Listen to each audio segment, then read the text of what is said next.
चला तर मग बघूया आपण कोंबडीने किती अंडे काढलेले आहेत यामधून.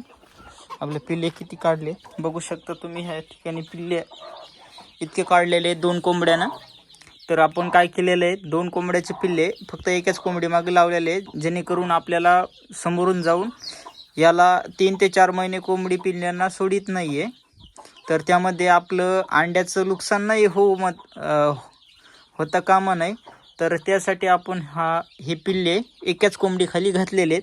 तुम्ही बघू शकता नेमकीच कोंबडीनं अंडे काढले, आपले पिल्ले काढलेले आहेत आणि त्यामध्ये फक्त हे 2 अंडे राहिलेले आहेत शिल्लक.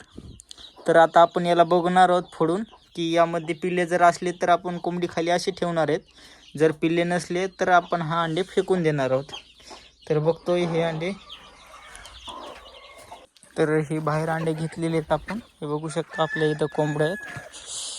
तर बघूया आता हे आपण अंड्यामध्ये काय निघतंय. तर मी जरा मोबाईल लांब ठेवण्याचा प्रयत्न करतो.